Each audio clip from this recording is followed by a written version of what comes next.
ClassPass or dynamic pricing to becoming a regular member inside your studio. I'm Josh from the Yogapreneur Collective, and this is a continuation based on the questions that you guys are asking since MindBody last week actually purchased ClassPass, and that integration is coming very soon. So the question is, all right, you have people coming in on some sort of an aggregator like ClassPass to take a class at your studio.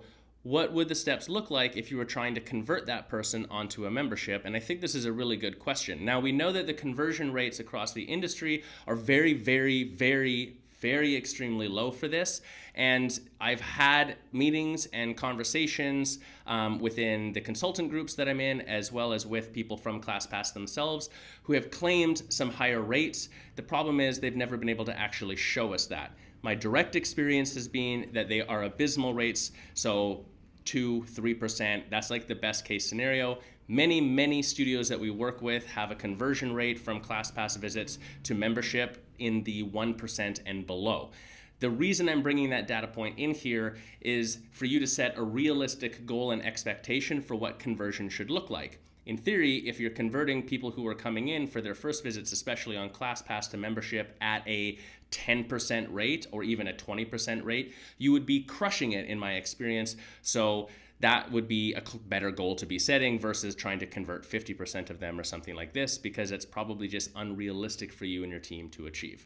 Now, the first thing is to have an irresistible offer. This sounds really obvious, but most places miss this exact point. And an irresistible offer has to be believable. I have to actually think that it's something you're willing to give up and that it's actually going to deliver for me. It can't seem so audacious and crazy that I can't even wrap my head around it. And then also, an irresistible offer has to be something that is very low effort cost to me. It seems like it's just easy for me to do. I don't have to go through a lot of effort to sign up. There's no caveats to it. The policies around it are simple. Those would be the two major function pieces to consider. But the third sort of hidden one is to be very particular about the type of offer that you're giving to a specific avatar within your business, a specific person. In other words, the offer itself and whether it's a good deal or not in your opinion is less relevant than if the offer seems sexy and exciting and is a good value offer to the person you are offering it to. So if somebody is coming in on ClassPass, I think it's fair for you to make some assumptions about what it is that they're looking for and what they value. They didn't just come into your studio and sign up for your monthly membership. So to try to take them from visiting 1 or 2 times on ClassPass to your monthly membership is an insane ask, because it's very incongruent with what their behavior is indicating they're actually looking for. They probably want more flexibility. They're looking at more of like a drop-in scheduled thing. They want to do multiple styles of fitness, so on and so forth. Now, on the other hand, you also have to consider how ClassPass works for them. Again, the caveat is this is right now. Now that MindBody's purchased it, maybe it will change. We don't know. That's yet to be seen. But right now, you have credits with ClassPass, and you use them up. And you can always repurchase or purchase more credits. But one of the more successful things would be to consider maybe they don't want to use all of their credits at your studio because they're saving some for a different place that they go. Or maybe they're running out every month and they would take 1 or 2 more classes per month at your studio, but they don't want to pay more into ClassPass because they don't want to have to pay every month.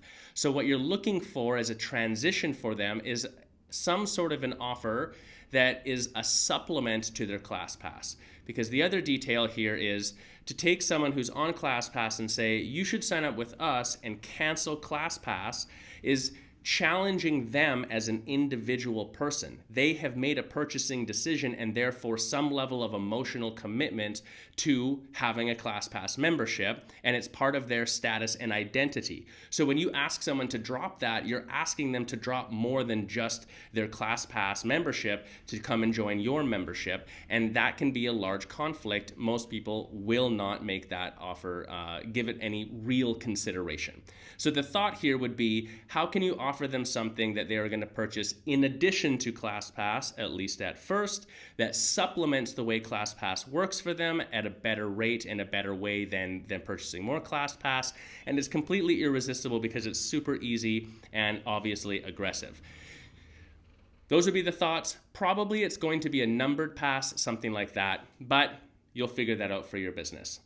Now, the next detail, and this is honestly the most important one after the offer is the first one, but this is the more important one, is your ClassPass people need to know about the offer. And I know that sounds obvious, but 8 out of 10 times when I walk into a studio, if I was to sit at the front desk and watch someone come in on ClassPass, the front desk doesn't treat them appropriately. They just assume, well, you already have the class paid for, so they kind of ignore them. Or in the worst case scenario, they actually treat them as a detrimental student because they're not part of the regular member crew because they're coming in on ClassPass. So it's giving that person a very negative experience of the space, which is of course not what you want. But the other thing is approaching them in that way makes you not try to upsell them to something else. So more often than not, what we see is even if the studio has a very powerful offer, most of the ClassPass people that are coming in do not know about the offer because no one ever offered it to them. So it should be part of your regular sales training and your scripts. If somebody comes in on ClassPass, we treat them like gold, welcome them like this, and then this is the specific offer that we have for them. Make that offer to them. And in case you're wondering, should you make this offer to them every time they come in?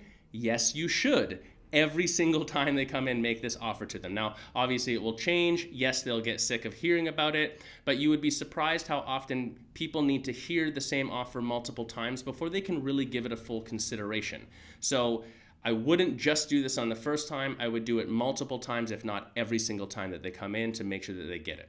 Now, the other thing that you can do, which is a continuation of this thought and very easy to automate, is to build a certain pipeline or funnel into your system that is triggered by someone coming in on a first visit from ClassPass as a payment option specifically. So if you know it's my first visit at your studio and you know that it had ClassPass, you have context for a conversation which is different than the context of someone just walking in off the street or someone buying your intro pass or someone who's doing your membership. So the way you talk to people, what you say and what you offer should be different because the context is obviously different. You want to personalize it for that specific individual.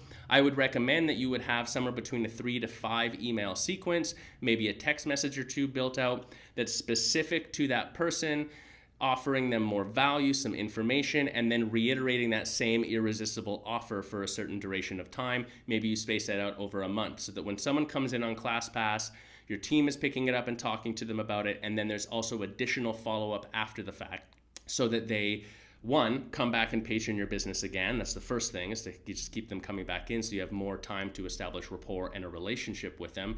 And two, to make sure that they definitely hear about this offer a few times and can give it a very serious consideration. Here's the one overarching thought that I want to add to this. When you don't convert someone from ClassPass to another product within your business, it doesn't mean that they aren't adding value to your business. Now, clearly, they're adding value from ClassPass paying you a little bit when they come and take a class, but really that's not how you're going to make most of your money in your business. On the other hand, it's getting your classes more full, which makes your teachers more excited and feeling like they're doing something positive. So that's a good thing. But the other major value point, if you offer incredible experience in customer service, even if they don't convert, is them driving more word of mouth about your business. They're going to tell their friends and family and other people to come in with them to take a class at your business rather than somebody else's. Maybe they leave you a 5-star review, and in a best case scenario, you might be able to get one of them to make you a video review or a video testimonial, which is a great thing to have for marketing material. So by extension of you doing a good job with them, even if they don't convert, there are other benefits that they can add to your business, which are extremely important and which other people in your market are definitely looking at to make a decision on which business they should patron and where they should go. What are your thoughts on this? Do you know your conversion rate of ClassPass to something else within your business? If you know what it is, would you post it down below? It'd be really interesting to see if you're getting drastically different numbers. What's your thought on conversion? What's a strategy that you've used that's been really effective for this, to have that communication with people? Or is what I'm saying resonating with you? Does your team accidentally treat them as a subpar member at the studio and therefore kind of ignore them a little bit? Yeah, that's a little bit of a personalized thing, but post in the comments down below. It'll be interesting to have some conversation on it. Talk to you soon. Peace.